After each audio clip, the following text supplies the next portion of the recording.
Thanks indeed for staying with us. The program is still this morning on ITV.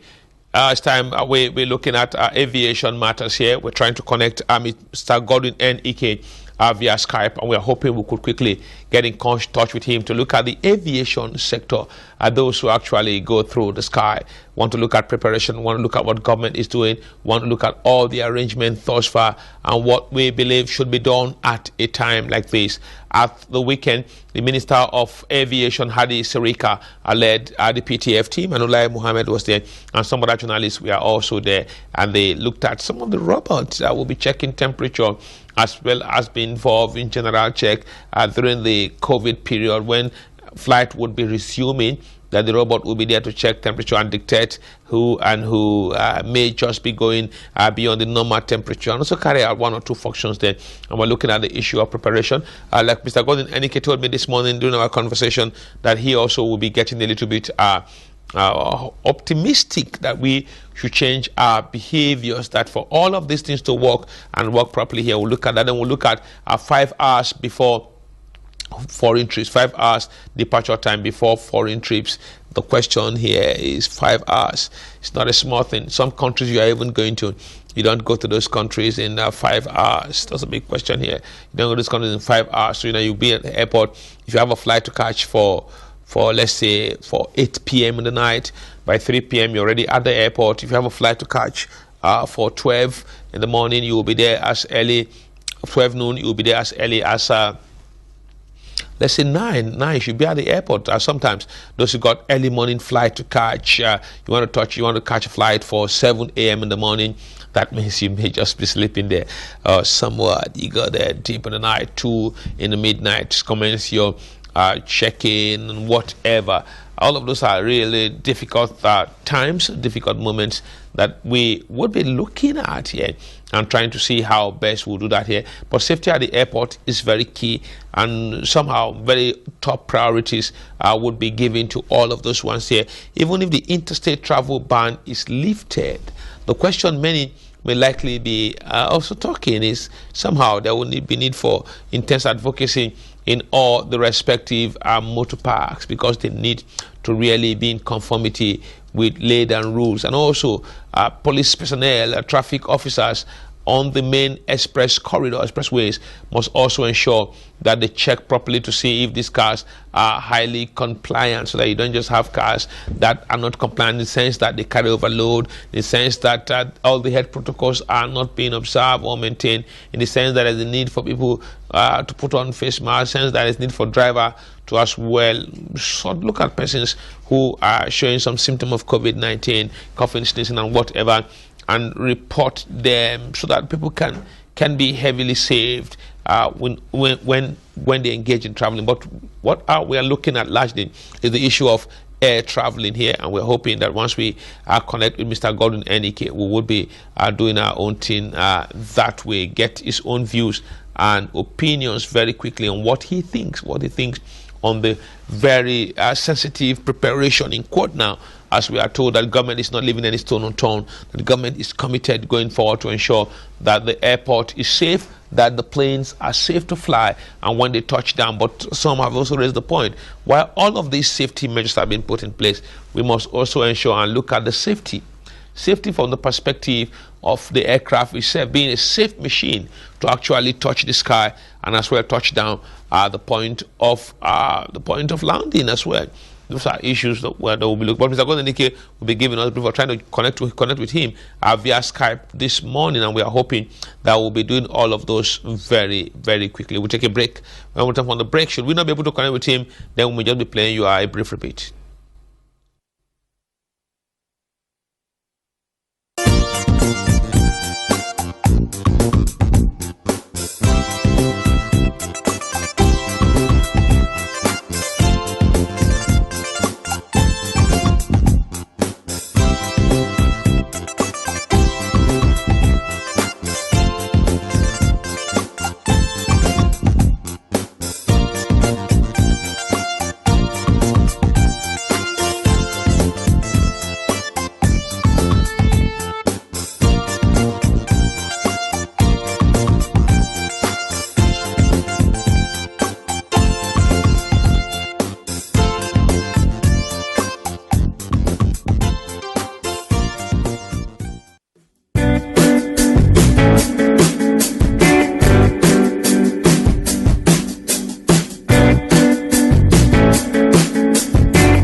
Our sincere apology.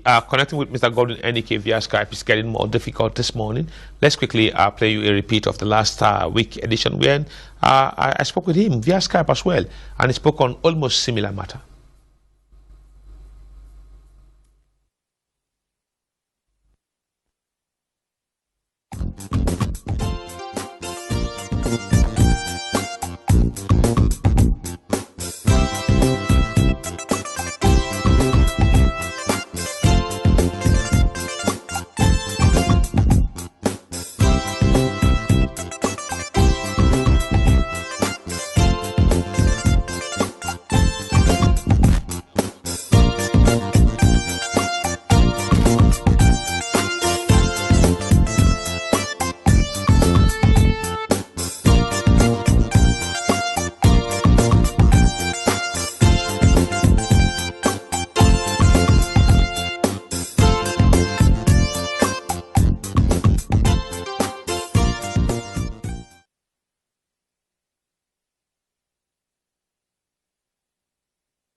Okay, thanks for staying with us. I've just been told by the producer and others that we're almost connecting with Mr. Gordon Enike, almost connecting. Okay, good.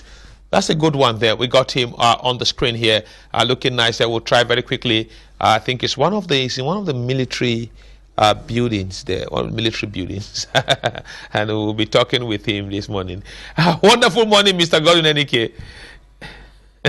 I'm saying a military design behind you. Where are you?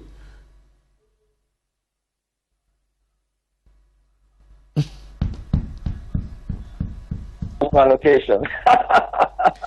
Okay, you say you're where? Let's just get on with the program.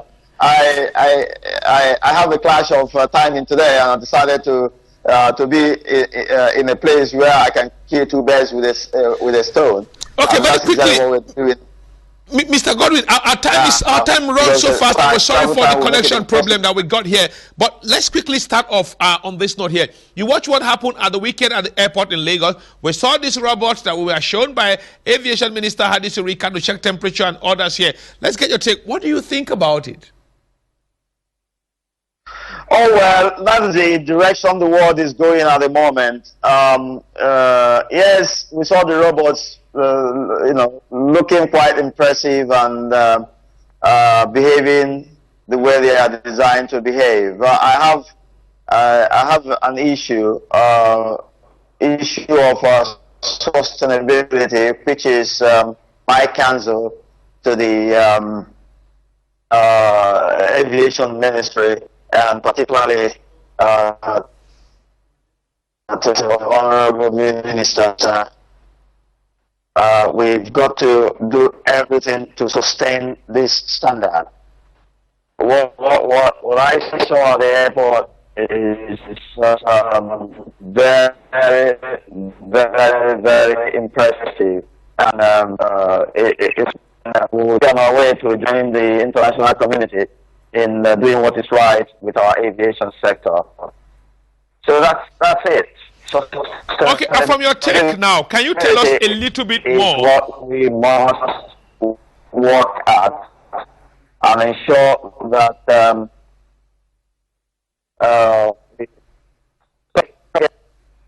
can you tell us a little bit more about the robot in question now? We've been told that it will do more beyond the issue of just checking temperature. It will do some other things here. Yeah, you are going to the second point. I'll come to that about the issue of maintenance, sustainability, and our behavior here. But from what you have researched about that robot that we would be seeing at the airport here, what would be the comprehensive function of that robot?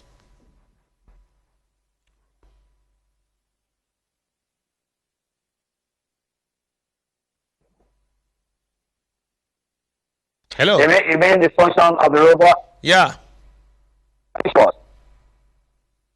Hello? I can hear you very The clearly. audio is not quite. I'm talking about the function of the. Yeah, the comprehensive Yeah, function of the robot.